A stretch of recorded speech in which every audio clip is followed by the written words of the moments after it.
नमस्कार दोस्तों, टेकी गुरु अमित गुप्ता के YouTube चैनल में आज आपका फिर से स्वागत है। दोस्तों आज मैं आपके लिए फिर से लेकर आ गया हूं यूपी ट्रिपलएससी पीटी परीक्षा को ध्यान में रखते हुए हिंदी सिलेबस के अंतर्गत एक टॉपिक जो है कि संधि है। इससे एक प्रश्न आपकी परीक्षा में पूछे जाने की प्रबल संभावना है। और आज के इस वीडियो में हम लोग जानेंगे संधि और उसके विच्छेद के बारे में, यानी कैसे आप जोड़ सकते हैं, कैसे आप तोड़ सकते हैं, और ट्रिक से हम लोग देखेंगे और उदाहरण से इसे समझने की कोशिश करेंगे। और संधि की परिभाषा और संधि के भेद यानी कि प्रकार के बारे में भी हम लोग जानेंगे। तो बने रहिएगा शुरू से लास्ट तक और इस वीडियो को हम लोग अब शुरू करते हैं। सबसे पहले हम लोग देख लेते हैं कि आपकी परीक्षा में कितने प्रकार के प्रश्न पूछे जाएंगे। तो मूलभूत रूप से आपकी परीक्षा में 3 प्रकार के प्रश्न पूछे जा सकते हैं और चौथा भी प्रकार हो सकता है, तो उसको भी हम लोग बता रहे हैं। सबसे पहले किस प्रकार का प्रश्न, तो जैसे लिख दिया राकेश का सही संधि विच्छेद, यानी विच्छेद कर रहा है, यानी कि राकेश को कैसे तोड़ेंगे, तो इसमें से कौन सा विकल्प सही है ये बताना होगा। या दूसरा डायरेक्ट पूछ दे निर्जन में कौन सी संधि है। इसमें तो तोड़ना पूछ रहा है कि कैसे तोड़ना, इसमें पूछ दिया कि निर्जन शब्द कौन सी संधि है, विद्यालय कौन सी संधि है, राकेश कौन सी संधि है, उत्थान कौन सी संधि है, यानी कोई भी शब्द देखकर पूछ लेगा कि कौन सी संधि है। ये दूसरा प्रकार का प्रश्न। और तीसरा प्रश्न कुछ संधि विच्छेद दे के पूछ लेगा कि इसको जोड़ेंगे तो क्या बनेगा, यहाँ पे टूटना, यहाँ पे जुटना और यहाँ पे शब्द की कौन सी संधि है बताना। और चौथा प्रकार ये भी कर सकता है कि परिभाषा से प्रश्न उठा ले, परिभाषा से भी प्रश्न उठा सकता है, जैसे कि स्वर संधि के कितने भेद हैं, या संधि के कितने प्रकार होते हैं, या ऐसे और भीतर जाके। तो इस तरह से मूलभूत रूप से ये वाला प्रकार बहुत कम ही पूछा जाता है, ये दोनों प्रकार बहुत ज्यादा पूछे जाते हैं। और इसके साथ साथ परिभाषा से भी प्रश्न पूछ सकता है। तो हम लोग देखते हैं, सबसे पहले हम लोग संधि के बारे में हम लोग तेजी से सीखेंगे और थोड़ा जल्दी जल्दी चलेंगे। एक तरह से पीटी की परीक्षा में बहुत कम समय है, इसलिए हम लोग क्रैश कोर्स की तरह तेजी से धड़धड़ाते हुए आगे बढ़ेंगे। थोड़ा थोड़ा सब कुछ हम लोग देखते चलेंगे, किसी को छोड़ना नहीं है। भले हिंदी ग्रामर 5 ही अंक का है, लेकिन हमें छोड़ना नहीं है। तो यहां पर संधि की परिभाषा यहां पे लिखा हुआ, 2 समीपवर्ती वर्णों के मेल से जो विकार उत्पन्न होता है, अर्थात जो नए वर्ण बनते हैं, उसे हम संधि कहते हैं। इसकी परिभाषा कई प्रकार से दी जाती है। 2 वर्णों के मेल से जो, यानी कि 2 वर्णों के जो मिलावट से, किसी भी चीज में मिलावट हो जाता है तो उसमें विकार दोष उत्पन्न हो जाता है, तो उसे ही हम कहते हैं संधि। याद रखिएगा, वर्णों के मेल को, शब्दों के मेल को नहीं, वर्णों के मेल को। संधि में पहले शब्द का अंतिम वर्ण एवं दूसरे शब्द का आदि वर्ण, देखिए पहला शब्द का अंतिम यहां वाला, प्लस दूसरे शब्द का आदि यानी कि प्रारंभिक वर्ण, इन्हीं दोनों में परिवर्तन होता है। इतने ही में इसमें और इसमें कोई परिवर्तन नहीं होता है। तो इसे एक आप ट्रिक की तरह भी इस्तेमाल कर सकते हैं। जैसे विद्यालय, मान लीजिए लिख दिया आपका उच्चारण का सही संधि विच्छेद क्या होगा, तो इतना कंफर्म है कि ऊ में कोई बदलाव नहीं होगा और ड़ या रण में कोई बदलाव नहीं होगा, यानी कि ऊ हुबहू रहेगा और रण जो है हुबहू रहेगा। बीच के ही कुछ अक्षरों में बदलाव होता है, तो जिस विकल्प में ऊ के जगह पे बड़ा ऊ या कोई और अक्षर लिख दे तो वो गलत विकल्प हो जाएगा। रण की जगह पे कुछ भी लिख दे, रेड राड़ कुछ भी लिख दे, यानी कि कहने का मतलब है कि शुरू के और लास्ट के अगर अक्षरों में कोई बदलाव किसी विकल्प में है तो आप उसे तुरंत काट सकते हैं कि ये हमारा आंसर कभी नहीं हो, क्योंकि बीच के ही, यहां बीच के यानी पहले शब्द के अंतिम और दूसरे शब्द के पहले अक्षर में ही कुछ बदलाव होते हैं और वही होने चाहिए, उसके अलावा कहीं बदलाव होता है शुरू या लास्ट में, तो उस विकल्प को आप काट सकते हैं। इसको आप ट्रिक की तरह इस्तेमाल कर सकते हैं और इसे मूल अवस्था में ला देने को संधि कहते हैं। यानी कि संधि में जो मिलावट किया गया है उस मिलावट को पहचान कर, उस विकार को पहचान कर उसे अलग अलग कर देना ही संधि विच्छेद कहलाता है। संधि का शाब्दिक अर्थ क्या है, तो संधि का शाब्दिक अर्थ है, व्याकरण में संधि का शाब्दिक अर्थ है वर्णों का मेल। वैसे भी देखते हैं 2 देशों के बीच संधि होती है, समझौता होता है, यानी कि मेल जोल। संधि का मतलब जोड़, जैसे हड्डियों के बीच में यहां जोड़ है तो ये संधि है, यहां पे अगर जोड़ है तो ये संधि है, ये पैर में यहां जोड़ है तो ये संधि है, यानी कि जहां जहां जोड़ है वो संधि है। तो जोड़ कह सकते हैं, जैसे टहनियां एक दूसरे से जुड़ी होती हैं, तो वो सब जोड़ है, यानी कि संधि का मतलब वर्णों का मेल, अगर हिंदी के व्याकरण के मामले में बात किया जाए। तो जैसे यहाँ पे कुछ उदाहरण लिखा है, सूर्यधन इंद्र बराबर सुरेंद्र, तो ये संधि विच्छेद है और ये संधि है। विद्याधन आलय विद्यालय, सतधन आनंद सदानंद, शिवधन आलय शिवालय। अब हम लोग चलते हैं संधि के भेद में। तो इसे रटेंगे कैसे, रटा भी मैं दे रहा हूं इसी के साथ साथ। संधि के भेद यानी संधि कितने प्रकार की होती है, तो संधियां 3 प्रकार की होती हैं। रटने के लिए हम लोग ज्यादातर में 2 ही अक्षर से कोड याद करते हैं, तो एक अक्षर ये हो गया और एक अक्षर ये हो गया। देखिए ऐसे संधि, तो हम लोग सन से रटेंगे, संधि संधि, तो 2 अक्षर क्या निकला, सन। सन का मतलब सूरज, संधि आ गया तो सूरज। और इसी तरह से यहीं पे मैं रटा दे रहा हूं संज्ञा। संज्ञा में भी पहला शब्द सन है और संधि में भी पहला शब्द सन है, तो दोनों ही सन। सन मतलब सूरज, तो सूरज के प्रकाश में हरे भरे वृक्ष बहुत तेजी से आगे बढ़ते हैं। सन के प्रकाश में हरे भरे वृक्ष बहुत तेज आगे बढ़ते हैं। जो ही आएगा सन, तो सन के प्रकाश में क्या आगे बढ़ता है, ट्री, या वो सन संज्ञा हो या सन संधि हो, यानी कि दोनों ही ट्री। ट्री का मतलब 3, ट्री का मतलब 3, यानी कि संज्ञा हो या संधि, ये दोनों ही के दोनों 3 प्रकार के होते हैं। तो रटे रहिएगा, जो ही संधि आएगा तो 2 अक्षर से सोचिएगा, सन। सन मतलब सूरज, सूरज के प्रकाश में ट्री आगे बढ़ता है, यानी 3 प्रकार के। कौन कौन, स्वर संधि, व्यंजन संधि, विसर्ग संधि। काफी लोगों को पता भी होगा जो सीरियसली तैयारी कर रहे होंगे। अब इसमें हम लोग बात करते हैं, देखिए जितना लफड़ा है वो सारा का सारा लफड़ा ये स्वर संधि में ही है। इसी के ज्यादा भेद हैं, यानी इसी के 5 भेद हैं, तो यही ज्यादा लंबा चौड़ा है। बाकी ये सब अकेले अकेले बिचारे हैं, अकेले है ये भी अकेला है। स्वर संधि में ही ज्यादा लफड़ा, इसमें 5 भेद है। तो इस बात को ध्यान में रखेंगे, मैं आपको याद दिलाने के लिए सब बोल रहा हूं ताकि आपको फंडा क्लियर हो जाए। तो अब लोग स्वर संधि की बात कर रहे हैं, यही काफी देर तक चलेगा, उसके बाद व्यंजन और विसर्ग आएंगे और खत्म हो जाएगा। तो ये पहला संधि स्वर संधि, तो नाम से ही जैसा कि स्पष्ट है, स्वर संधि नाम है, यानी कि स्वर के साथ स्वर का मेल स्वर संधि कहलाता है, या स्वर के साथ स्वर के मिलने से जो विकार यानी कि मिलावट उत्पन्न होता है उसे ही हम स्वर संधि कहते हैं। नाम से स्पष्ट है। स्वर संधि के 5 भेद है, तो इसको भी रट लीजिएगा, पूछ सकता है परिभाषा से प्रश्न। स्वर संधि के कितने भेद हैं, 2 3 4 5 6, तो 5 उंगलियां हैं, पांचों जुड़ी हुई हैं, एक ये भी जुड़ा हुआ है, ये भी जुड़ा हुआ है, ये भी जुड़ा हुआ है, ये भी, यानी 5 भेद है। लेकिन संधि, संज्ञा, सन के प्रकाश में ट्री, यानी 3 प्रकार की। कौन कौन से, तो दीर्घ संधि, गुण संधि, वृद्धि संधि, यड़ संधि, अयादि संधि। थोड़ा तेजी से हम लोग आगे बढ़ते हैं, नहीं तो बहुत समय लग जाएगा। मैं मान के चल रहा हूं कि आपको थोड़ा थोड़ा पहले से ये सारी बातें पता होंगी। तो इन 5, अब स्वर संधि पहला हम लोग ने उठाया, उस पहले स्वर संधि में 5 भेद हैं, तो अब हम लोग उसमें खो गए। तो उसमें पहला है दीर्घ संधि, तो सवर्ण हस्व, हस्व का मतलब होता है छोटा वाला अक्षर, यानी कि लघु अक्षर। हस्व यानी कि हस्व का मतलब छोटा वाला अक्षर, यानी आ नहीं अ, बड़ी ई नहीं छोटी ई, बड़ा ऊ नहीं छोटा ऊ, री। और दीर्घ का मतलब अ नहीं आ, छोटी ई नहीं बड़ी, छोटा ऊ नहीं बड़ा ऊ, ऐसे। तो हस्व स्वर दीर्घ स्वरों के मिलने से उनके स्थान में सवर्ण दीर्घ स्वर हो जाता है, तो हम इसे दीर्घ स्वर संधि कहते हैं। नाम ही से आप समझ लीजिए, इसका नाम ही है दीर्घ। परीक्षा में हम लोग लिखते होंगे दीर्घ उत्तरी प्रश्न, लघु उत्तरी प्रश्न। दीर्घ मतलब बड़ा, तो बड़ा का मतलब कुल मिला के अ और अ मिलके आ हो जाएगा, या अ और आ मिलके आ हो जाएगा, यानी होना इसे बड़ा ही वाला है। या इधर आ हो और इधर अ हो तो भी इसे आ होना है। सवर्ण का मतलब अ है, तो इधर भी अ ही है, भले ही आ हो जाए, यानी एक ही जाति के।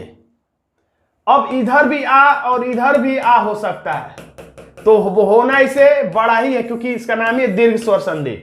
यानी कुल मिला के एक ही जाति का मतलब इधर अ है तो इधर ई नहीं, या इधर ऊ नहीं, अ है तो अ ही जाति का, भले ही छोटा हो भाई या बड़ा भाई हो। ये छोटा भाई, ये बड़ा भाई, ये बड़ा भाई, छोटा भाई, बड़ा भाई, दोनों मिलके आ ही बनेंगे।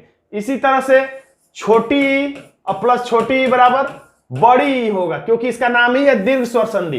दीर्घ मतलब रिजल्ट हमेशा बड़ा ही होगा, या तो इधर छोटी हो इधर बड़ी हो तब भी बड़ी ई, इधर बड़ी हो या इधर छोटी हो तो भी बड़ी, या दोनों बड़ी बड़ी हो जाए तो भी होगा बड़ी, क्योंकि इसका नाम ही है दीर्घ स्वर संधि। इसी तरह से छोटाऊ छोटाऊ मिलके बड़ाऊ, या छोटाऊ बड़ाऊ मिलके बड़ाऊ, या बड़ाऊ छोटाऊ मिलके बड़ाऊ, या बड़ाऊ बड़ाऊ मिलके बड़ाऊ होगा। तो यही चीज यहां पे कहना चाह रहे हैं, यानी कि एक ही जाति को 100 वर्ण का मतलब अपने ही वर्ण के हो, अपने ही जाति के हो। अ है तो आ रहे चाहे और है। अब यहां पे देखिए लिख के समझा भी दिया है, हस्व, हस्व का मतलब छोटा वाला अक्षर, यानी अ छोटी छोटा इसके बारे में कह रहा है। और दीर्घ का मतलब आ बड़ी बड़ाऊ के बारे में बात कर रहा है। हस्व चाहे दीर्घ हो, चाहे वो दीर्घ या दीर्घ दीर्घ यानी कि छोटा बड़ा हो, या दीर्घ दीर्घ यानी बड़ा बड़ा हो। यदि सवर्ण स्वर है एक ही जाति का है तो दीर्घ ही हो जाएगा। इस संधि को दीर्घ संधि कहते हैं। अब इसका कुछ उदाहरण देख लीजिए। देखिए एक तरीका होता है परिभाषा से समझना, लेकिन कभी कभी हमें परिभाषा से बातें नहीं समझ में आती, उलझाऊ हो जाती हैं। लेकिन जब हम उदाहरण देखते हैं तो हमें समझ में आ जाता है। एक तरीका यह भी कि आप परिभाषा बिल्कुल मत पढ़िए, मोटी मोटी बातें 3 प्रकार 2 प्रकार 7 प्रकार जितने प्रकार वगैरह देख लीजिए, लेकिन उसके बाद जो परिभाषा होता है, नियम होता है कि ये मिलने से ये बनता है, ये सब कुछ नहीं भी पढ़े, केवल आप उदाहरण जो ये लिखा हुआ है उसको 2 बार 3 बार पढ़ लेंगे तो आप हिंदी भाषी अगर क्षेत्र के हैं तो आपके माइंड में ये बस जाएगा और आराम से आपके मुंह में जब ये चढ़ जाएगा तो आराम से आप बोलने के साथ ही समझ जाएंगे कि आंसर क्या होगा। तो देखिए यहाँ पे अ प्लस अ बराबर आ होता है, अभी मैंने बताया था। तो देखिए कोई भी व्यंजन होता है उसे स्वर के सहयोग से ही हम लोग बोलते हैं। जैसे त है तो त में क्या छुपा हुआ, त को देर तक बोलेंगे तो उसमें अ निकलेगा, त अ निकल रहा है। ता कहेंगे तो ता आ निकलेगा, ती कहेंगे तो ती ई निकलेगा। तो इसमें से त में क्या छुपा हुआ है, अ, और यहां पर क्या है, और डायरेक्ट दिख ही रहा है, तो और अ मिल के क्या हो जाएगा, आ। तो देखिए परिवर्तन इतने ही में होता है। तो और तो मिलके ता होगा तो ये यहीं पे आ का मात्रा आ जाएगा, जो ये आ लिखा है यहीं पे आ जाएगा, यानी मतानुसार। देखिए यही बन गया है मतानुसार। इसके बाद देखिए इसी तरह से स्व में से यहां पे अ निकलेगा, ये वाला चीज यहां पे निकलेगा, और अ यहां पे लिखा ही है, तो दोनों ही मिलके क्या बनना है, आ। तो रिजल्ट हमेशा इधर वाले पे आता है, तो ये खत्म हो जाएगा और यहां पर ये आ का मात्रा आ जाएगा, यानी स्वार्थ। देखिए यही चीज यहां पे लिख दिया है। फिर अब अ और आ यानी कि लघु और दीर्घ मिलकर दीर्घ बन जा रहा है। तो छात्र में अ छुपा हुआ है और आवास में आ छुपा हुआ है, दोनों मिलके आ ही बनना है। तो हमेशा ये दाएं साइड वाला गायब होगा और ये जो आ रिजल्ट है इस पे आ जाएगा। देखिए यही लिख दिया, छात्रावास, यही लिखा है यहाँ पे। तो ऐसे आप जोड़ना सीख सकते हैं। पुस्तक धनालय, तो यहाँ पे क में अ छुपा हुआ है, यहाँ पे आ, तो ये गायब होता है हमेशा और इस पे मात्रा लग जाता है, पुस्तकालय।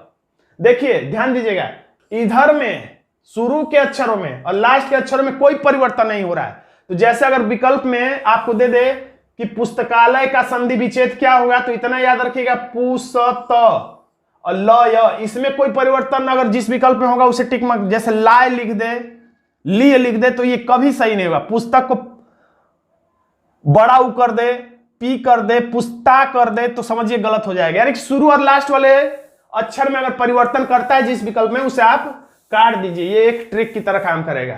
इसी तरह से आ और अ मिल के क्या बन जाता है, विद्याधन अर्थी विद्यार्थी, सेवाधन अर्थ सेवार्थ। अब थोड़ा मैं तेज बढ़ रहा हूं, वेद धन अंत वेदांत, चरण धन अमृत चरणामृत, वाचन धन आलय वाचनालय, हिम धन आलय।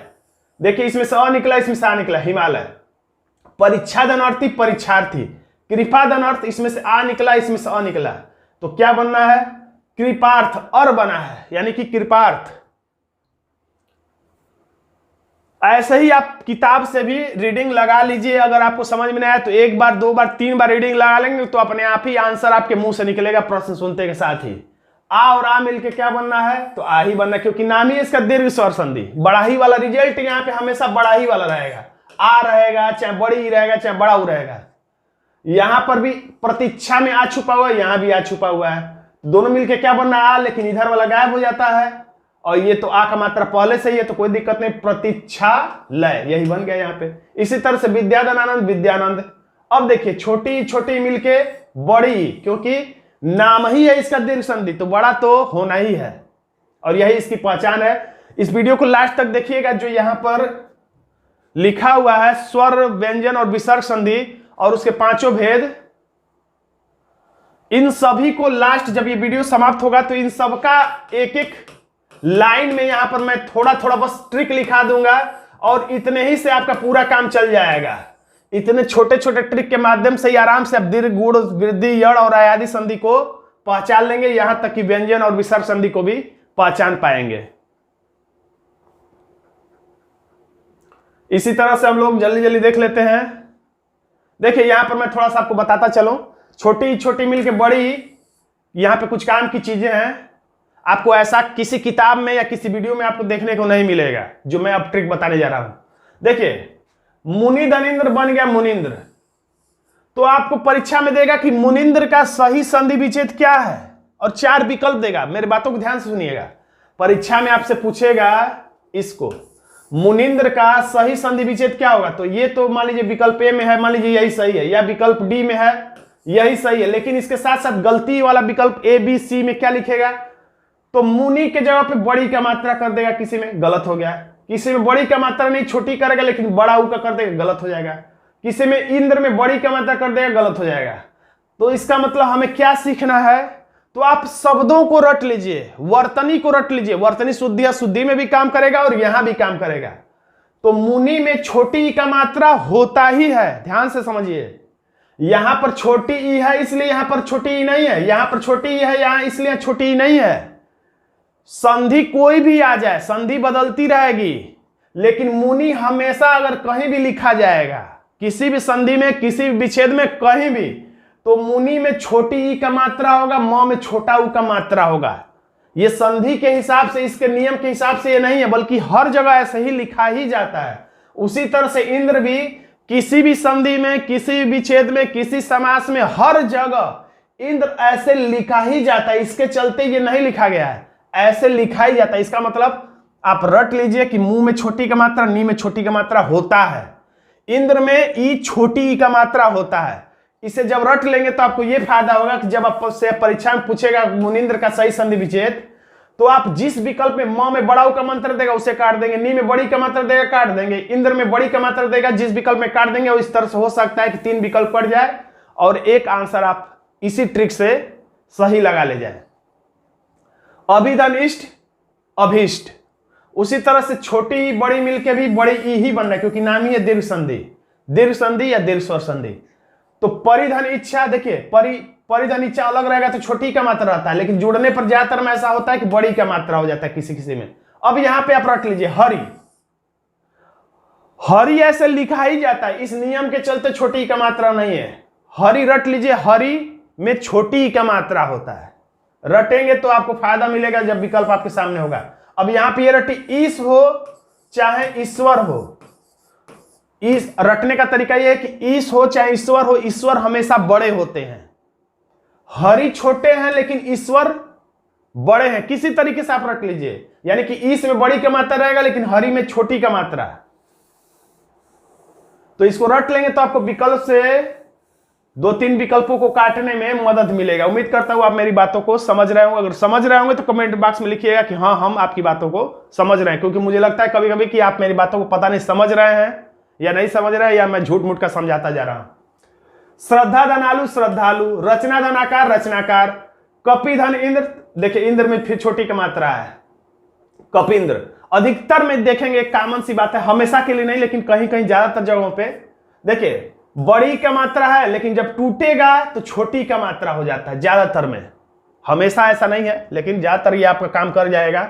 रटने के लिए ट्रिक मैं बता दूं, कोई भी 2 भाई हैं जब वो टूट जाएंगे तो उनकी शक्ति कमजोर हो जाएगी और वो छोटे हो जाएंगे। तो उसी तरह से कपिंद्र, देखिए इसमें बड़ी का मात्रा है कपिंद्र में, लेकिन ये जब दोनों भाई अलग हुए हैं तो वो कमजोर होकर छोटी का मात्रा बन गए, यानी कि कपि। और रट भी लीजिए, कपि में छोटी का मात्रा, इंद्र जानते ही हैं।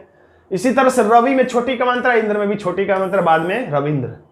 गिरी, गिरी में रटिएगा, गिरी जब अकेला लिखा रहता है तो छोटी छोटी का मात्रा। और ईश मैंने अभी रटाया था, ईश लिखा रहे चाहे ईश्वर लिखा रहे, बड़ी का मात्रा होता है। आपको वर्तनी शुद्धि शुद्धि में भी काम करेगा और संधि विच्छेद में भी गलत विकल्प काटने में आपकी मदद करेगा। मुनि में छोटी का मात्रा, छोटा ही छोटी, यहां पर भी देखिए था, तो ये बदलेगा नहीं संधि के हिसाब से, कहीं भी लिखा जाएगा, पेपर में, अखबार में, किताब में मुनि ऐसे ही लिखा जाएगा। ईश्वर में ईश्वर चाहे इस में बड़ी का मात्रा होता है, मुनीश्वर। अब इसे आप जल्दी जल्दी देख लीजिए, बड़ी प्लस छोटी बराबर बड़ी, क्योंकि नाम है इसका दीर्घ स्वर संधि। योगी धनिंद्र योगिंद्र, मही धनिंद्र महेंद्र, बड़ी बड़ी बराबर बड़ी, यानी बड़ा बड़ा मिलकर भी बड़ा ही बनना है, छोटा बड़ा मिलकर भी बड़ा ही बनना है, छोटा छोटा मिलकर बड़ा ही बनना है। नदी धनीश, अब इसको भी जरा रटते रहिए। नदी में बड़ी का मात्रा होता है, रटिए। और इस या ईश्वर में बड़ी का मात्रा मैंने रटाया ही था। नारी महान होती हैं, तो नारी बड़ी होती है, यानी कि बड़ी का मात्रा होगा। ईश्वर में तो बड़ी का मात्रा होता ही है, रट लिए आप लोग।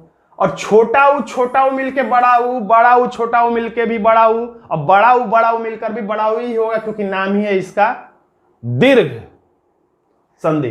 तो सुधन उक्ति, छोटा ऊ मिलके बड़ा ऊ, देखिए यहां पर हो गया है। टूटने के बाद लोग छोटे हो जाते हैं, जुड़ने के बाद लोग बड़े हो जाते हैं, तो इस तरीके से भी काम कर सकते हैं।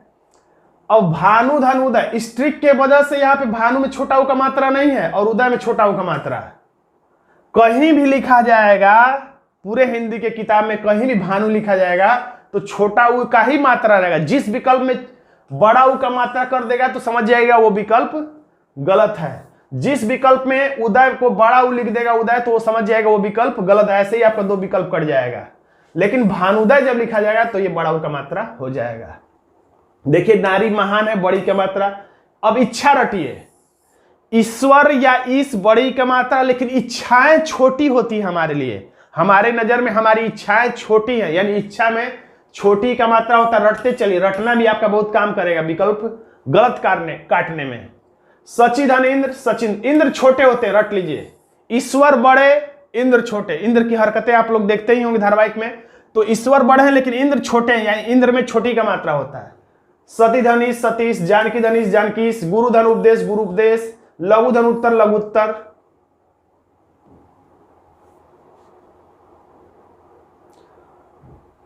छोटा ऊ बड़ा ऊ, लेकिन बनना है तो बड़ा ऊ ही। तो सिंधु धन उर्मी, तो ये छोटा ऊ यहां निकल रहा है, यहां पे बड़ा ऊ निकल रहा है, दोनों को मिलके क्या बनना है, बड़ा ऊ। तो अधिकतर में आप देख ही रहे हैं ये वाला गायब हो रहा है और रिजल्ट जो ये वाला है इस पे आके चढ़ जाएगा। तो बड़ा ऊ का मतलब ये वाला बड़ा हो जाएगा, यानी सिंधुर्मी। रटे रहिए सिंधु कैसे लिखा जाता है, ये सब देखते चलेंगे और रटते चलेंगे तो आपके काम करेगा। आंख बंद करके मत पढ़िए, मात्राओं को देखते रहिए। लघु धन ऊर्जा लघु ऊर्जा, बड़ा ऊ छोटा ऊ बराबर बड़ा ऊ। बधु, ये रटने वाला चीज है। बधु या वधु लिखना चाहिए, यहाँ पे बधुस्तव लिखा है तो वही मानते हैं अगर। तो वधु में बड़ा ऊ का मात्रा होता है। वधुएं जो होती हैं वो महान होती है। नारी महान तो वधु भी महान, यानी कि वधुएं भी बड़ी होती है, यानी कि वधु में बड़ा ऊ का मात्रा होता है। उपकार हमेशा छोटा ऊ का मात्रा, ये सब लोग जानते भी हैं कि उपकार में छोटा ऊ का मतलब। वधु में कंफ्यूज हो जाते हैं कुछ लोग, जिस विकल्प में छोटा ऊ का मात्रा देगा उस विकल्प को काट दीजिएगा। वधुपकार, बड़ा ऊ मिलकर भी बड़ा ऊ ही होना है। भूधन ऊर्जा भूर्जा, वधुधन ऊर्जा वधुर्जा, अम्बुधन उर्मी अम्बुर्मी, लघुधन उर्मी लघुर्मी, साधुधन उत्सव साधुत्सव, भूधन उत्सर्ग भूत्सर्ग। वधु देखिए छोटा ऊ का मात्रा है, वधुधन उर्मी वधुर्मी।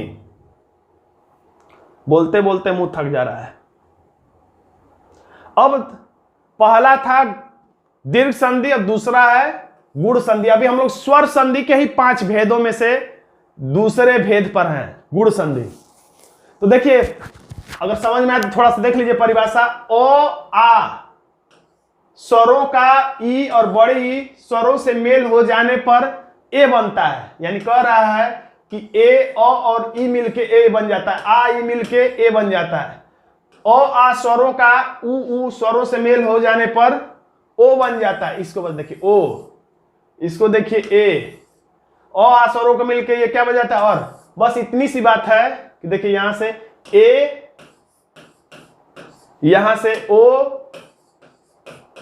और यहां से और यही है गुण संधि की पहचान, यही है बस निचोड़।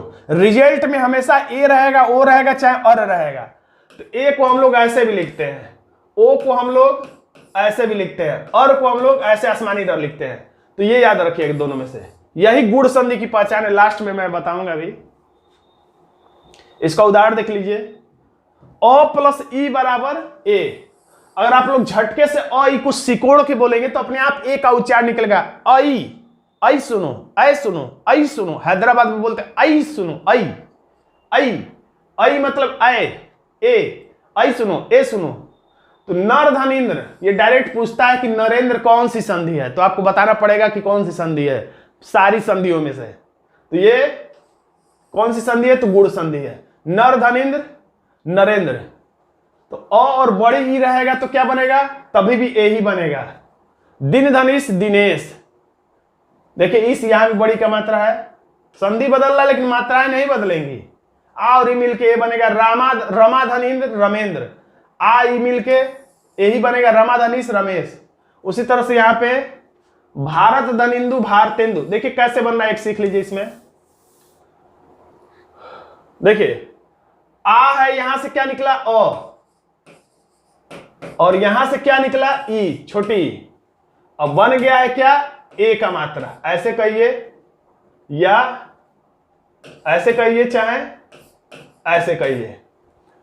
तो अ और ई बराबर ए, ये वाला ट्रिक यहां पर है। तो दोनों को मिलकर देखिए, अधिकतर में मैंने बताया था ये वाला गायब हो रहा है, दाएं शब्द का पहला अक्षर गायब हो रहा है, और रिजल्ट क्या हो रहा है, ए का मात्रा इस पे आ जा रहा है, तो इस पे मात्रा लगा देंगे, इसको गायब कर देंगे, तो क्या बन गया भारते आधा न दु, भारतेंदु, क्योंकि इसमें मात्रा है ऊपर इनका न का।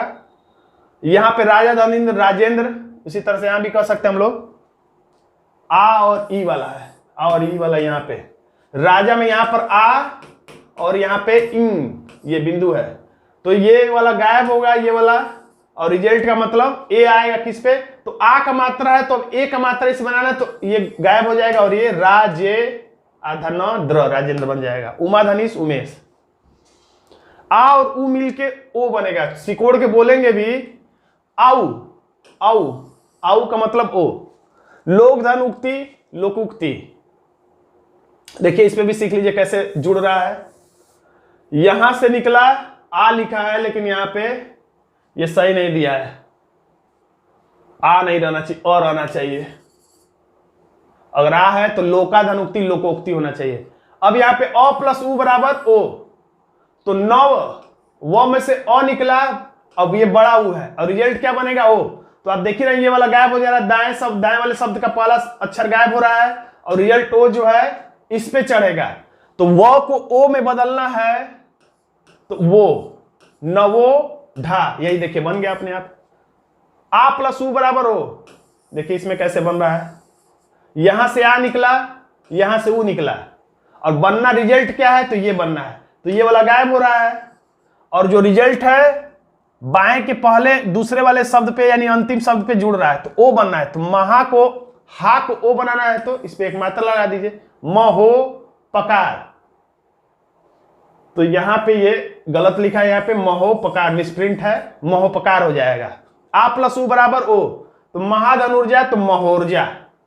उसी तरह से वार्षिक धन उत्सव वार्षिकोत्सव, जल धनुर्मी जलोर्मी, महाधनुदय महोदय, गंगा धनुर्मी गंगोर्मी।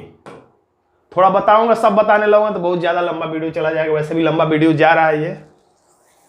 अ प्लस री बराबर अर होगा, अर का मतलब ये कौन सा वाला अर्थ, ये अर्थ में जो र लिखा हुआ है अर्थ, ये जो रहा है वही वाला अर। सप्त धन ऋषि, सप्त ऋषि, देखिए इसमें क्या गायब हो रहा है, तो सप्त धन ऋषि, तो ये वाला आसमानी र बस यहां पे आ जा रहा है, ये वाला र। आ धन री महाधन ऋषि महर्षि, क्योंकि गुण संधि की पहचान ही ए ओ अर, तो ये अर आ रहा है इसमें, महाधन ऋषि महर्षि, राजा धन ऋषि राजर्षि। अब देखिए तीसरा, स्वर संधि के 3 भेद, संधि के 3 भेद और स्वर संधि के 5 भेद में से ये तीसरा दीर्घ, दूसरा गुण और तीसरा वृद्धि संधि। इसकी परिभाषा है, परिभाषा से न समझ में आए तो आपको उदाहरण से ही समझ में आ जाएगा। अ आ स्वरों का मेल ए ऐ से हो जाने पर अय, ये रिजल्ट है असली, अय बनता है। अ आ का मेल ओ औ से हो जाने पर औ बनता है, यानी कह सकते हैं वृद्धि संधि की पहचान है अय औ।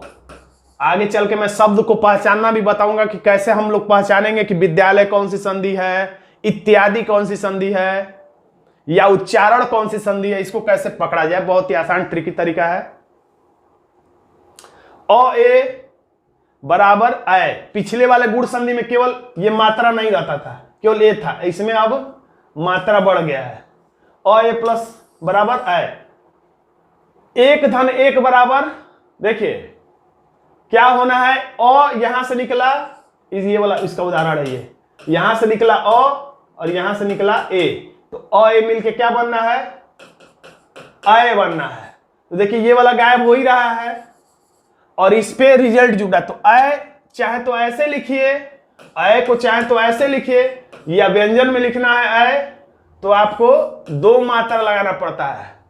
तो यहां पर इसमें दो मात्रा लगा देंगे तो एक काय क हो जाएगा। इसी तरह से लोक धनेसड़ा लोकायसड़ा, मत धन ऐक्यम, तो ये वाला गायब होगा और इसमें दो मात्रा हमेशा लग जाएगा, मत ऐक्य। धन धनेश्वर धनेश्वर, सदा धन एव सदैव, ये गायब होगा और इसमें दो मात्रा ऐ चढ़ना है, ऐ चढ़ना है मात्रा, तो सदैव नहीं लिखेगा, ये इसको हटाना पड़ेगा और उसके बाद सदैव, क्योंकि ऐ हमें जोड़ना है, और नहीं जोड़ना है। महाधनेश्वर महेश्वर, अ प्लस ओ बराबर औ, तो यहां पे घृत धन ओदन, तो यहां से अ निकला, यहां से ओ निकला और बनना है क्या, औ बनना है, तो इसे यहां एक मात्रा लगा के औ बना दीजिए, घृतोदन, यही लिखा हुआ है यहां पे। महाधन ओजस्वी, तो ये गायब होगा और क्या बनना है, औ बनना है, तो इस पे दो मात्रा लगा देंगे तो महो औ बन जाएगा, तो महो जस्वी, तो यही लिखा हुआ है। वन धन औषधि वनौषधि, परम धन औषध परमौषध, वीर धन औदार वीरोदार, महाधन औत्सुक्य महोत्सुक्य, महाधन औषध महोषध, ये इसका उदाहरण इधर है। अब देखिए स्वर संधि के 5 भेदों में पहला दीर्घ संधि, दूसरा गुण संधि, तीसरा यड़ संधि। दीर्घ गुण वृद्धि छूट गया, दीर्घ संधि गुण संधि वृद्धि संधि, अब आया चौथा यड़ संधि।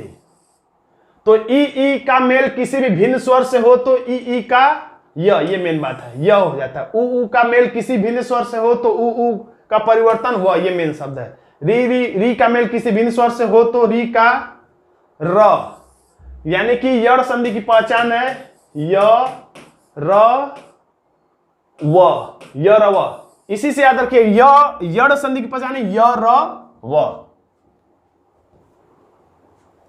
देखिए ई मिलके ई और प्लस ई, यहां पे कुछ इसको हटा दीजिए, इसको खत्म करिए, इससे कोई मतलब नहीं। इसको देखिए ई और मिलके क्या बनना है, य बनना है। अगर इसको ध्यान से सिकोड़ के जल्दी से पढ़ेंगे य तो अपने आप य का उच्चार देगा, य यानी कि य, ई आ यानी या, यानी इसके मात्रा के हिसाब से इस पे आ का मात्रा या ई का मात्रा चढ़ेगा। ई अ है तो य, ई आ तो या, ई उ तो यू हो गया, बड़ा होगा तो यू तो बड़ा हो, ये तो ये रहना चाहिए, गलत लिख गया है, छप गया है, ये ई अ तो य, ई आ तो या, ई ए तो ई आ तो या हो गया है। तो इसी का उदाहरण इधर लिखा हुआ है, अति धन अधिक। तो देखिए यहां से क्या निकला है, एक दो बता दे रहा हूं मैं, छोटी, और यहां से निकला है प्लस अ, यानी ई और अ मिलके क्या बनना है, य। तो देखिए इसमें यड़ संधि में क्या होगा, दिमाग में बैठाइए, यड़ संधि में हमेशा बाएं वाले अंतिम शब्द को हमेशा आधा कर देगा। यड़ संधि में हमेशा बाएं वाले शब्द का अंतिम अक्षर आधा हो जाएगा, तो इसको क्या बनना है, य बनना है। तो देखिए कैसे, ये वाला तो हमेशा आप जानते हैं कि गायब हो जाता है, दूसरे शब्द का पहला अक्षर गायब हो जा रहा है। अब यड़ संधि में हमेशा पहले शब्द का अंतिम अक्षर आधा हो जाएगा, यानी इति को आधा करेंगे तो अति को तो अ और आधा त हो जाएगा। अब ई और अ मिलके क्या बनना है, य, तो इसी में य लग जाएगा, धी क अत्यधिक। इसी तरह से आदि में आ गायब हो जाएगा और ये आधा त हो जाएगा, हमेशा ये वाला आधा अक्षर हो जाएगा। इत्य और आ है इसलिए या हो गया, और रहता तो य हो जाता, उ रहता तो यू हो जाता, बड़ा उ रहता तो यू हो जाता। ऊपरी धनुक्त तो ये गायब होगा और आधा र यहां पे चला रहा, ऊपर युक्त, विधनु व्यू, प्रतिधन एक इंपॉर्टेंट है, ये प्रतिधन एक प्रत्येक, तो ये गायब होगा। देखिए यहां से बना है, तो छोटी और ए मिलके ये होना है, तो ये वाला अक्षर आधा हो जाता है, यानी आधा त, और ए है इसलिए ये हो गया, और रहता तो यह होता, यू ऊ रहता तो यू होता, बड़ा ऊ रहता तो बड़ा यू होता। तो इस बात को आप समझिएगा। इसी तरह से नदी धन अर्पण नद्यार्पण, देवी धन आगमन देव्यागमन, देवी धन ऐश्वर्यम देवेश्वर्यम। ऊ व, इसको छोड़िए, यहां से देखिए ऊ और अ मिल के वह होता है। पढ़ेंगे भी सिकोड़ के जल्दी से तो वह का उच्चारण होगा उ, यानी कि वह। ऊ और आ मिल के बनता है उ आ। इधर ही वाले के चलते डिसाइड होगा कि यहाँ मात्रा क्या लगेगा। अ है तो वह, आ है तो वाह, ई है तो छोटी, बड़ी तो बड़ी, ए है तो वे। उ आ वाह, उई वी, उई वी, उए वे। इसका यहाँ पे उदाहरण है सुधन अच्छ, सुधन अच्छ तो स्वच्छ, सुधनागत इंपॉर्टेंट है ये, सुधनागत। तो देखिए ये वाला गायब होता है, आपको पता ही है। और पहले वाले शब्द का अंतिम अक्षर, तो खैर इसमें एक ही अक्षर, तो क्या किया जाए, यही आधा हो जाएगा, आधा स हो जाएगा। और आ है तो इसलिए वाह, स्वागत। इसी तरह से अन्वित है तो ये वाला ई गायब होगा और ये वाला न आधा हो जाएगा। हमेशा पहले वाले शब्द का अंतिम अक्षर आधा हो जाता है, तो आधा न। और ई है तो वी, अन्वित, तो ये हो गया। अन्विति है तो ती हो जाएगा, क्योंकि लास्ट और शुरू में कोई परिवर्तन नहीं होना चाहिए। अनुदान वीक्षण अन्वीक्षण, अनुदान अन्वेषण। री बराबर र, तो यहां पर देखिए री और अ मिलके र बनेगा, री और आ बन के रा बनेगा, री और ई बन के री बनेगा, पिछले बार की तरह। पितृधन अनुमति, तो ये वाला री बन के ये वाला त्र बन जाएगा, पितृ अनुमति। पितृ तो फिर त्र बन जाएगा, त्रि है तो यहाँ पे त्रि बन जाएगा, पितृ मातृच्छा। बस आप कुछ नहीं समझ में आए कोई दिक्कत नहीं है, कोई परिभाषा समझने की जरूरत नहीं। बस आप जो लिखा हुआ है ये, इसी को बस 2 बार 3 बार रीडिंग लगा लीजिए। जैसे इस तरह से पितृधन अनुमति, पितृ अनुमति, पितृधन आ गया, पितृ आ गया, मातृधन इच्छा, मातृच्छा। बस ऐसे ही रीडिंग लगाते जाइए शुरू से लास्ट तक, फिर 1-2 दिन बाद शुरू से लास्ट तक, फिर 1-2 दिन बाद शुरू से लास्ट तक, बस हो गया। अब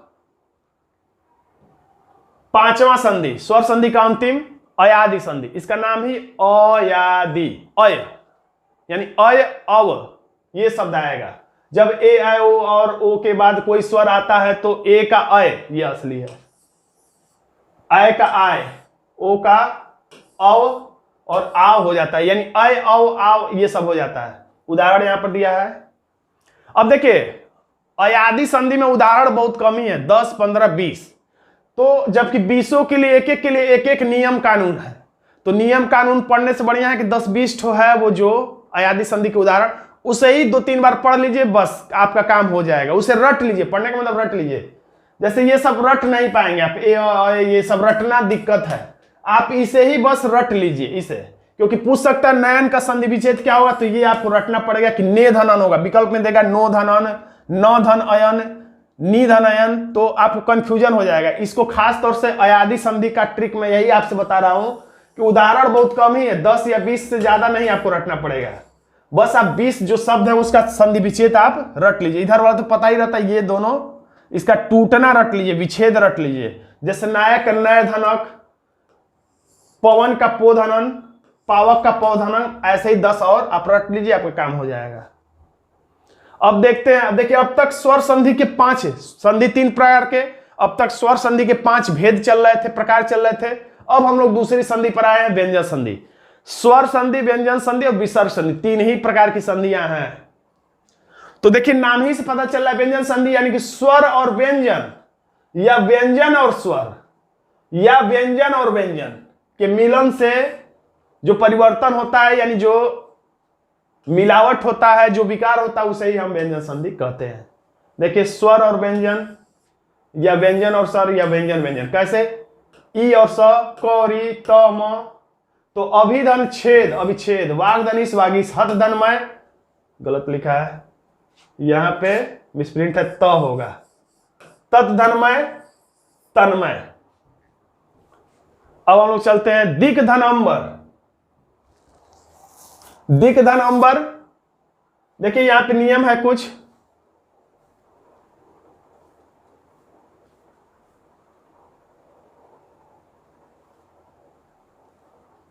चलिए देख लेते हैं हम लोग डायरेक्ट। दिग्धनंबर दिगंबर, देखिए ये जो अक्षर है इसमें +2 कर दीजिए, हमेशा नहीं, किसी किसी में। और इसका नियम लंबा चौड़ा है, नियम मत रटिए, बस अपना कॉमन सेंस बस इतना है कि +2 होने से किसी किसी में आंसर आता है। क है तो क के बाद ख ग, तो देखिए दिग, क की जगह पे ग हो गया, दिगंबर, दिगंबर दिगंबर। वागीश, वाक क है तो इसको पूछेगा जोड़ने पर क्या होगा, तो क में 2 जोड़ेंगे तो ख ग वागीश। च में 2 जोड़ेंगे तो क्या होगा, च के बाद छ ज, तो देखिए च की जगह पे क्या हो गया, ज होगा, अजंत। स ट, ट में 2 जोड़ेंगे तो ट के बाद ठ ड, तो ड हो गया, सदानंद। त में 2 जोड़ेंगे तो थ द, यानी बस इतना ही ट्रिक याद रखना है, +2, सदाचार। शुभदानंद, तो प में 2 जोड़ेंगे तो प के बाद फ ब, इसी को +3 कहा जाता है लेकिन +2 ही है, सुबंत। उतधन घाटन, तो त में जो 2 जोड़ेंगे त के बाद थ द, तो उद्घाटन। तत्धन रूप, त में 2 जोड़ेंगे तो द, यानी तद्रूप। यानी +2 वाला सिस्टम है व्यंजन संधि में। वह वर्ड के पहले वर्ड का 5वां वर्ड में परिवर्तन, 5वां वर्ड हो जाता है, यानी उसी का 5वां का मतलब चौथाई समझिए, या उस अक्षर को लेकर गिनेंगे तो 5वां समझिए। वाक धनमय, तो क का 5वां रूप जोड़िए, क को लेकर, लेकिन क ख ग घ अंग, देखिए अंग बन गया है। सत धनमार्ग, तो त का 5वां जोड़िए, त है तो त को लेकिन 5वां, त थ द ध न, तो देखिए न बन गया है। 5वां का मतलब इस अक्षर को लेके 5वां बोल रहा है। उसी तरह पिछले वाले में देखेंगे उस अक्षर को जोड़ के तो तीसरा होगा, लेकिन तो यहाँ पे हम लोग 5वां के बदले हम लोग +4 रीजनिंग तरह समझ सकते हैं। तो में 4 जोड़ने से, उसी तरह से तो में 4 जोड़ेंगे तो 9 आ गया, तो में फिर 4 जोड़ेंगे तो 9 आ गया। जगत धननाथ, तो में त थ द ध न, 5वां न, तो ये भी न आया। तत्धनमय तन्मय, उत्धननायक उन्नायक। आप बस क्या करिएगा, रीडिंग लगाइएगा, नहीं समझ में आया रीडिंग लगाइए, अपने आप काम हो जाएगा। तो संबंधी नियम है, तो धन ल बराबर ल हो जाएगा। उत्धन लेख उल्लेख, यानी कुल मिला के तो और ल मिलके ल हो जा रहा है। तत्धन तो और स बराबर छ हो जाएगा। उत्धन श्वास उच्छ्वास। आप रीडिंग लगा लीजिएगा, ज्यादा ट्रिक समझने और रटने की जरूरत नहीं है, इसको मत पढ़िए, आप डायरेक्ट ये रटिए। सतधन जन सज्जन, इंपॉर्टेंट है ये, इसको मत पढ़िए, इसको रट लिए। उद्धन चारण उच्चारण, इसको मत पढ़िए, इसको पढ़ लीजिए। उद्धनहार उद्धार, उद्धनलास उल्लास, उद्धन शिष्ट उच्छिष्ट, सतधन चरित सच्चरित, शरदधन चंद शरदचंद, शरदचंद वर्तनीय शुद्धि में भी पूछता है। पतधन हति पद्धति। बस 1-2 बार रीडिंग आप लगाइए, कोई नियम पढ़ने की ज्यादा जरूरत नहीं है, क्योंकि नियम सीखने के लिए बहुत ज्यादा समय लगेगा और रटने में दिक्कत होगी, समय आपके पास कम है। 6 संबंधी नियम, स्वर के पश्चात 6 आने पर 6 का 6 हो जाता है। तो आप कहां से कितना नियम ढेर सारा है कि आप कितना रटेंगे। आप उदाहरण रट लीजिए। विधन छेद, तो यहाँ पे च प्रकट हो गया है। अनुदन छेद, तो च नहीं था लेकिन प्रकट हो जाता है, यानी रहता नहीं है लेकिन च प्रकट हो जाता है। म संबंधी नियम बहुत अच्छा है, इसे आप रट लीजिएगा, मैं अपना साधारण ट्रिक बता दे रहा हूं। बस कुल मिला के आपको म दिखाई दे तो इसके बदले में ऊपर बिंदु कर दीजिएगा, या बिंदु दिखाई दे तो उसके बदले में म कर दीजिएगा। टूटने पर जुटने पर इससे बस इतना रखिए, म बराबर बिंदु, बिंदु बराबर म। तो समधन कल्प को कहेगा कि जोड़ने पर यानी संधि करने पर क्या होगा, तो आप समझिएगा कि म हटाएंगे और इसके बदले में या इसके पहले कदम पे बिंदु कर देंगे तो संकल्प। देखिए यही लिखा है समधन चय, तो क्या जोड़ने पर बनेगा, तो इसको काट दीजिए। म लिखा है तो म की जगह पे क्या लिख देंगे, बिंदु। बिंदु कहां पर, पिछले कदम पर, पिछले कदम पे। संचय, या डायरेक्ट दे दे संतोष को तोड़ने पर क्या बनेगा, तब आप कैसे करेंगे, तो जो बिंदु है उसको खत्म कर देंगे, उसके बदले में अगले कदम पे सम लिख देंगे, म लिख देंगे और तोष। देखिए ये लिखा हुआ समधन तोष हलंत लगा के, यानी टूटेगा बिंदु हटेगा तो म बनेगा, म हटेगा तो बिंदु बनेगा। और फिर देखिए संगति को तोड़ने पर क्या बनेगा, तो बिंदु को हटाएंगे तो अगले कदम पर म, और म को हटाएंगे तो पिछले कदम पर बिंदु। समधन जय संजय, समधन पूर्ण संपूर्ण। अब तीसरी और अंतिम संधि है विसर्ग संधि। विसर्ग का मतलब होता है सांप का 2 डंक, और विसर्ग ज्यादातर संस्कृत में, विश्व में केवल संस्कृत में विसर्ग का इस्तेमाल होता है, और कुछ कुछ शब्द ऐसे हैं हिंदी में जहां पर विसर्ग का इस्तेमाल होता है, जैसे प्रातः काल। विसर्ग का ये पहचान है, जहां भी विसर्ग का ये पहचान दिख जाए शब्द में तो आप समझिएगा वो विसर्ग संधि है। के साथ स्वरों या व्यंजनों के मेल से विसर्ग होने वाला परिवर्तन विसर्ग संधि कहलाता है। जैसे मनोधन विकार, तो अ की मात्रा यहां पर ओ में बदल गया, मनोविकार। यदि विसर्ग से पहले अ और हो और विसर्ग का मेल आ या किसी भी वर्ण के तीसरे चौथे पांचवें वर्ण अथवा यर अलावा तो ये सब याद करने से कुछ याद नहीं हो पाएगा, कम समय आप बस इसको आप रीडिंग लगा लीजिए। रीडिंग लगा लेंगे, जुबान पे चढ़ जाएगा, चढ़ गया तो अच्छी बात है, प्रश्न सही हो जाएगा, 1 नंबर का काम हो जाएगा। मनोधर्मर, तो अ हट रहा है, यानी कह सकते हैं कि अ हट रहा है, तो इसके जगह पे क्या आ जा रहा है, तो ओ का मात्रा आ जा रहा है, यानी हम लोग डायरेक्ट ऐसे कह सकते हैं कि ओ आ जा रहा है। मनोधनर, तो मनोहर, मनोधंज इसको रटे रहेगा। मनोज का संधि विच्छेद क्या होता है, मनोधंज, ये हटेगा तो इसके जगह पे ओ का मात्रा आ जाएगा, मनोज। वयोधन वृद्ध, तो ये हटेगा तो इसके जगह पे वयो वृद्ध।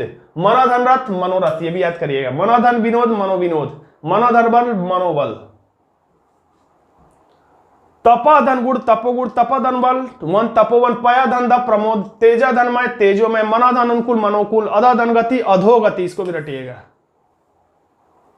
विसर्ग में र का परिवर्तन यदि ये वो हो जाए तो इसको पढ़ने से कोई फायदा नहीं, आप रीडिंग लगाइएगा।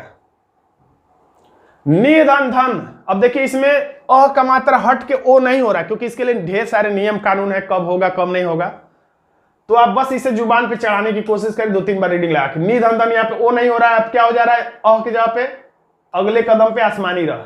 निधन भय, अब पढ़ेंगे तो अपने आप समझ में आया कि निधन भय तो क्या होगा, तो निर्भय ही होगा, क्योंकि ये सारे शब्द हम लोग आम जीवन में इस्तेमाल करते हैं। निर्गुण शब्द आम जीवन में इस्तेमाल होता है, निधन गुण, निर्गुण। या दुर्गुण को तोड़ेंगे तो क्या होगा, दुधन गुण। दुर्बल को तोड़ेंगे तो दुधन बल।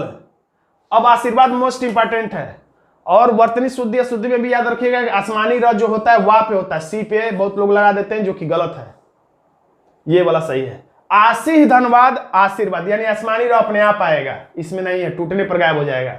निधनमन, निर्मल, आसमानी र आ जाएगा। निधन आशा, निराशा, निधन उपाय, निरुपाय। दुर्जन जन, दुर्जन, पुनर्धन, पुनर्जन इंपॉर्टेंट है। बहिधनमुख, बहिर्मुख, यानी आसमानी र अपने आप आ जा रहा है। अब इसको भी थोड़ा सा याद रखिएगा। निधन छ, यानी ये जो स है ये अपने आप आ जा रहा है। निधन चिंत, निश्चिंत। हरिधन चंद, हरिश्चंद। निधन चय, निश्चय। निधन चल, निश्चल। दूधन चरित, दुष, ये आधा स अपने आप आ जा रहा है इसमें। विसर्ग में स में परिवर्तन यदि विसर्ग के पश्चात तो ये हो तो स में बदल जाता है, इंपॉर्टेंट है। नमोदंते, झुकते हैं तुम्हारे आगे। नमोदंते, नमस्ते। निधन तेज, निस्तेज, इसमें ये आ रहा है। निधन संतान, निस्संतान। दूधंतर, दुस्तर। दूधन साहस, दुस्साहस। निधन संकोच, निसंकोच। वर्तनी शुद्धि शुद्धि अशुद्धि के लिए आप खास तौर से इसको याद कर लीजिएगा, देख लीजिएगा ध्यान से कैसे लिखा गया है।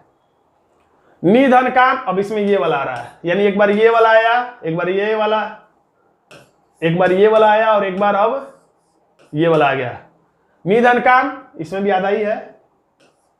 निष्काम, दूधन कर, दुष्कर। निधन कपट, निष्कपट, या उल्टा ही पूछ सकता है, दुष्परिणाम का संधि विच्छेद क्या होगा, तो दूधन परिणाम, स अपने आप आ जाएगा। निष्कलंक का क्या होगा, तो निधन कलंक। दुष्प्रवृत्ति का दूधन प्रवृत्ति। दुष्कर्म का दूधन कर्म, यानी बुरा कर्म। अब विसर्ग का लोप भी हो जाता है डायरेक्ट, कुछ नहीं परिवर्तन होगा, बस विसर्ग गायब हो जाएगा और कुछ। निधन रोग, बस विसर्ग गायब हो रहा और कोई परिवर्तन। निधन रस, नीरस। निधन रज, नीरज। तो दोस्तों वीडियो काफी लंबा हो गया, इसलिए इसका अगला पार्ट मैं बनाऊंगा जिसमें आपको उन 3 चीजों के बारे में बताऊंगा। पहला कि हम, और उसे हम प्रैक्टिस सेट के उदाहरण के माध्यम से, यानी 4 विकल्पों के माध्यम से समझेंगे। पहला ये कि कैसे हम लोग संधि को, यानी किसी शब्द को तोड़ेंगे, और दूसरा कैसे हम लोग जोड़ेंगे, और तीसरा सबसे बड़ा जो है, किसी दिए गए शब्द को हम लोग कैसे बताएंगे कि ये कौन सा संधि होगा। तो दोस्तों आज का ये वीडियो आपको कैसा लगा कमेंट बॉक्स में जरूर लिखिएगा। वीडियो अच्छा लगा तो वीडियो को लाइक कर दीजिएगा, इसे अपने दोस्तों में शेयर कर दीजिएगा, और अभी तक आपने हमारे चैनल को सब्सक्राइब नहीं किया तो सब्सक्राइब जरूर कर लीजिएगा, क्योंकि यूपी ट्रिपल एससी पीटी के लिए ऐसे ही ट्रिकी वीडियो में समय समय पर लाता रहूंगा। धन्यवाद दोस्तों।